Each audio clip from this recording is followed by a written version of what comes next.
From premium pours to sizzling T-bone steaks, we're serious about our meat. But does the beef justify the price? Find out why your wallet might feel the heat at dinner. Desserts often bring slim profits for restaurants. Hiring skilled pastry chefs and the low prices customers expect for sweets like chocolate soufflé make it tough to balance costs. Plus, diners linger longer over desserts, slowing table turnover and limiting new orders of drinks and entrees. However, steakhouses approach desserts strategically, using them as a key way to boost revenue and offset their high operating expenses, turning the final course into a crucial part of their business model, rather than just a sweet finish. What are you eating? I call this turf and turf. It's a 16-ounce T-bone and a 24-ounce porterhouse. In the mid-2010s, Morton's updated its traditional approach to attract a wider range of steak enthusiasts. They introduced smaller steak portions, allowing guests to order more profitable extras like sides and desserts. COO Tim Whitlock shared these insights with Nation's Restaurant News. "If you get a dessert or salad, I'm a very happy person." The plan worked. Morton's beat Ruth's Chris to top the 2016 Consumer Picks Fine Dining Survey. Upselling is a classic strategy in the restaurant world. If you've ever been asked whether you want to add a side or order another glass of wine, you've experienced it firsthand. At Steakhouses, servers might recommend upgrading from a 6-ounce to an 8-ounce sirloin, or pairing your ribeye with a pricier bottle of wine. When done well, upselling feels like helpful service instead of aggressive salesmanship. But striking that balance isn't always easy. One Texas Roadhouse server even turned to Reddit for tips on improving their upselling skills, admitting it can be tricky to avoid coming across as too pushy. "I'm not awful, but management clearly bases my value on how much I upsell, so they're constantly trying to get me to improve." Wait, did that waitress listen to a word I said? The thread shows how crucial upselling is for steakhouses relying on add-ons like bacon and sour cream. Menu engineering is the clever art of designing restaurant menus to influence what customers order. You'll often see certain dishes spotlighted with eye-catching borders, vibrant colors, or bold fonts. Usually these are the most popular and profitable items. To keep customers from fixating on prices, many menus omit dollar signs altogether. A crafty trick restaurants use is positioning the priciest item right next to a slightly cheaper, high-margin dish. This price contrast makes the less expensive option seem like a smarter deal, nudging diners to choose the item that brings in more profit. Exactly what the restaurant wants. Okay, got a whole lot of rules that don't make any sense. All right. Simple illustrations, generous white space, and font style shape how diners perceive a menu. Bold, large text on laminated sheets suggests a casual spot, while delicate, intricate fonts on heavy cardstock hint at a more upscale dining experience. Steakhouses employ various strategies to increase profits, but the prices on their steaks remain high for good reason. A 2010 CBS Minnesota report shed light on this. Tim Niver, owner of the strip club Meats and Fish in St. Paul, shared that only about 30% of the $32 price for his top steak covers the actual meat cost. The remaining amount covers labor, overhead expenses, and profit. Similarly, Josh Hill, executive chef at Manny's Steakhouse, mentioned that customers pay around $50 for the prime beef on their menu. He explained, "You're paying for the highest quality meat. Manny's is a world-class steakhouse, and the price reflects that." Though steakhouses often operate on slim profit margins, they generate impressive revenue thanks to high-priced entrees. Diners typically spend more here than at most other restaurants. Pair your meal with a quality bottle of wine, and the bill quickly climbs. This holds true whether you're dining at a casual spot or at luxury venues like Prime Las Vegas, where a single steak can cost up to $165. Steaks cooked medium rare. Can I get my steak cooked just That want no question. With steep bills come generous tips. Servers work hard to earn their 20%, motivated to deliver top-notch service. This benefits the restaurant too. Great service builds customer loyalty, driving repeat business and maintaining strong profit margins. Those tempting deals you spot on menus and social media? They're more than just generosity.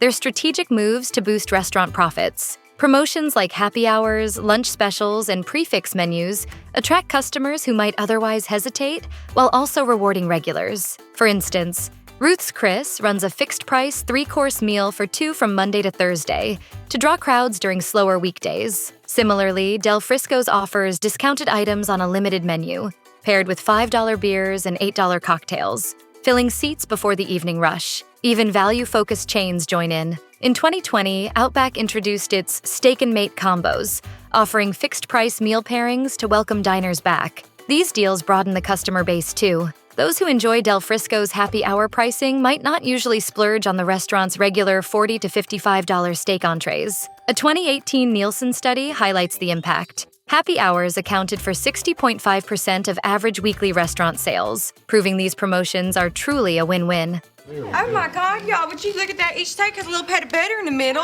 Wow. Then there's the magic word, special. While your server might make these dishes sound like rare delights, specials are a tried-and-true tactic restaurants use to boost sales and keep the menu feeling fresh for regulars. Specials often come with some clever marketing tricks. For example, servers may describe the dish in mouth-watering detail without mentioning the price, encouraging you to order on impulse without thinking twice about the cost. Another reason specials exist? They're a smart way for restaurants to use up leftover ingredients. That flavorful sirloin salad with mozzarella and tangy dressing? It's likely a creative way to repurpose surplus items that didn't sell earlier. Instead of tossing out perfectly good food, they transform it into a daily special, letting you unknowingly help reduce waste, making your meal feel special in more ways than one. Restaurants often spotlight their drink offerings from the moment you arrive. Whether you're waiting at the bar, tempted by exclusive wine pairings, or enjoying endless refills, alcohol sales play a huge role in their business. According to 750, food makes up about 60 to 70% of revenue, but beverages generate around 80% of the profits. This difference exists because drinks require fewer staff and can be served quickly, unlike food which demands a full kitchen team. With tight margins on meat, these establishments rely heavily on high-profit drinks and other extras to keep their business thriving. There's all kinds of other wines. Peanut Noir. At upscale steakhouses, premium drink selections serve as a mark of prestige, often supported by expert sommeliers. Houston's Pappas Brothers Steakhouse showcases a $6 million wine cellar with 40,000 bottles, while Ruth's Chris Steakhouse hosts exclusive tastemaker events, pairing multi-course meals with fine wines and cocktails, ensuring guests enjoy indulgence that fuels hefty profits. Prime cuts of steak come with a high price tag throughout the supply chain, making profit margins tight. To balance this, steakhouses lean heavily on lucrative side dishes and non-meat options. From Outback Steakhouse's iconic bloomin' onion to Ruth's Chris's decadent lobster mac and cheese, these offerings attract a wider range of diners and boost profits. Potatoes are a classic favorite, affordable, simple to prepare, and incredibly versatile. These sides not only satisfy customers, but also play a key role in restaurant profitability. Steakhouses offering all-you-can-eat salad bars are cashing in big time. While steaks are cooked fresh, buffet items are typically prepared in advance using inexpensive, bulk-purchased ingredients. Guests tend to fill up on the plentiful carbs and sides first, often reaching fullness before enjoying the main course. This means they order fewer prime cuts, which are the most costly for the restaurant, helping steakhouses manage costs while satisfying hungry customers. There's a hot spinning cone of meat in that Greek restaurant next door. I don't know what it is, but I'd like to eat the whole thing.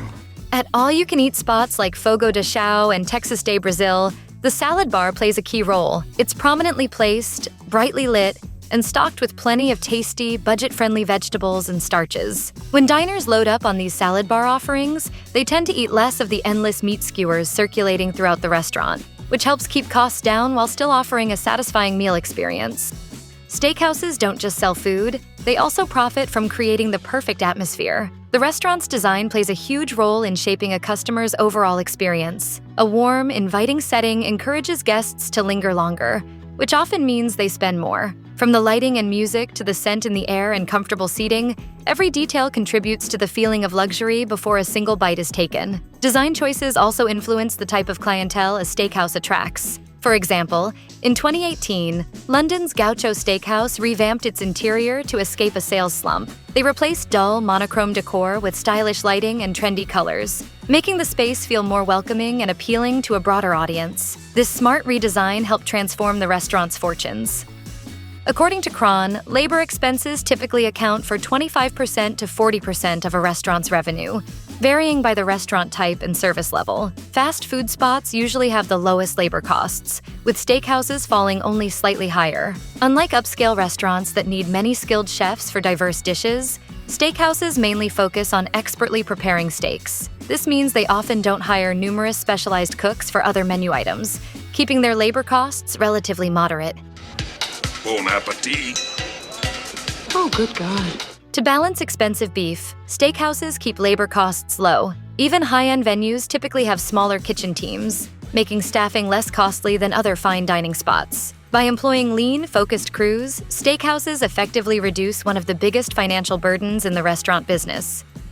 Without takeout, restaurants rely solely on their dining room capacity, capping how many customers they can serve. Offering takeout allows them to reach far more people without hiring extra wait staff, boosting sales as long as the kitchen can keep up. During the 2020 COVID lockdown, Outback's carryout service helped maintain revenue. Even after dining rooms reopened, takeout remained about half of their sales. In 2021, Longhorn Steakhouse's dine-in sales surged from 3.8% to 23.2% growth in just 1 week, while takeout sales held steady at 21%. Traditionally known for special occasion dining, steakhouses have found takeout to be a lucrative and steady revenue stream.